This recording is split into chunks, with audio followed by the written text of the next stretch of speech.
Welcome back everyone to Collector Not Hoarder. This is Tom, and it has been a little while since I've done a video. I saw that Rob at Comment and Collector had a VR contest going on, and he wanted us to show some of our trashy cards in our collection, and I figured that was right up my alley because I have quite a few of those. But I selected, I think, about 8 cards here. I'm going to run from oldest to newest. Rob wanted us to kind of do a little story on them and like kind of tell the meaning behind the card. But the thing is none of these cards I'm going to show are childhood cards. They're just stuff that I've acquired over the last few years, and when I've kind of altered how I've collected, you know, some of these kind of fall into that. And I'm going to get started with an 1880s baseball trade card. All right, this is from Gold Medal Coffee. This is a pretty difficult card to find here. You can see I have it in an SGC 1, deservedly. This has got a lot of staining, some torn corners here, and the back of this is pretty rough. But when it comes to a card that's 140 years old and you never see them pop up for sale, you don't care what they look like, and this is one of them. This is definitely tough to get, and one of the things I do like on the back here is that it references Ohio State University.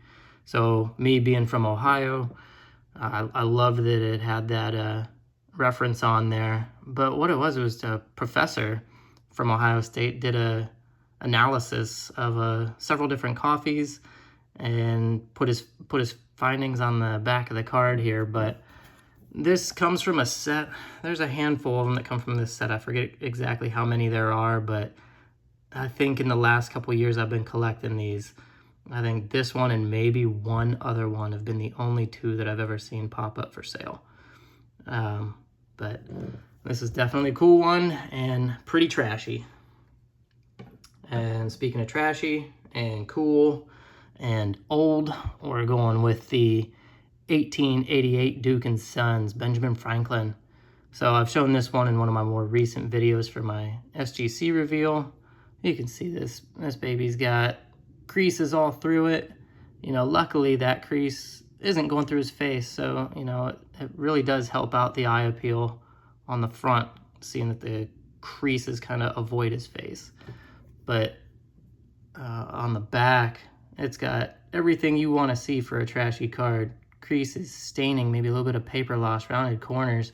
This is a rough card, no doubt, but it's also a tough one to get. And the price point that I got it at, which was $30, I couldn't pass that up. So well worth it. Next is a Hall of Fame great for cricket. This is W.G. Grace. This is his 1896 Wills cigarette. And you can see all the staining that goes around the edge of this one, creases on the bottom, and the back is a beauty. Look at all of that, some paper loss, some scrapes. It's almost like somebody drug it across the floor and dumped some coffee on it. But that is a tough card to get, and also one of those cards where you just don't care about the condition. And that's what most of my cards are that are in this kind of condition. Cards that are difficult to acquire or super expensive once you get into nice grades. And this one falls into that as well. This is the 1910 E75 Jack Johnson. This was actually purchased in a lot of boxing cards that I had got. And this one was actually a shock that was in there. I didn't even know this one was in the lot, but I was super excited whenever I saw it in there. This is a pretty pricey card if it's in nice condition, and you can see this one most definitely is not. It's got some writing on the back, some stains, creases everywhere, but still overall super card to have in the collection. And also recently I've been getting into the 1911 T36 Auto Driver set, and if you follow these things at all, these things are like little gold nuggets. Recently, these things have been selling on eBay for crazy amounts of prices, and this one is in rough shape. The back is actually pretty decent for how bad the front is. But these are hard to find in nice condition. Whenever they are in nice condition, they are very expensive. And just recently, I believe there's somebody out there building the master set for this, and he has been paying up for these. I've watched, nearly a dozen auctions of these in the last couple weeks, and they don't come up for sale that often, so it's been pretty shocking to see that many come up. But I think he's snagged almost every one of them, and they've gone from, on the low end to probably like $100 on up to like $500 for raw ones. So these are tough to get. So whatever condition you can find them in, you got to get them if you can get them for a good price. Next, we're going to skip up to some baseball, and we're going with the 1955 Ernie Banks. I remember getting this a few years ago, and this is the beauty about having some trashy cards is, if you've been watching, I don't have any of my raw ones in any sleeves because you know what? What damage am I going to do to it after it's already gone through this chaos? But you can see it's got a little dog ear. The crease right down the side of his face. Give him a little scar on his face there.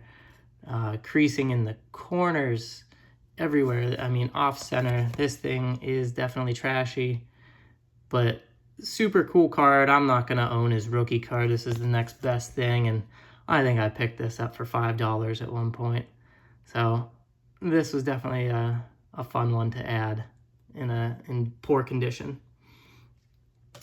Next, I'm going to go with my 1969 white letter variation, Willie McCovey.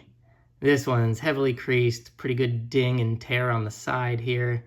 Most people know about the 69 Mickey Mantle with the white letter variation for their last name, but McCovey has one also, because I actually have a nicer copy of the regular, but you can see that the white variation, it does get a little bit tougher to get and, pricey in nice condition, but there was a point where I was going through buying up people's collections, and I was trying to build some sets at one point, and this one was in there, and I couldn't get myself to get rid of it because I was selling off a lot of things at one point too, but even though it was poor condition, I wanted to keep it in my collection.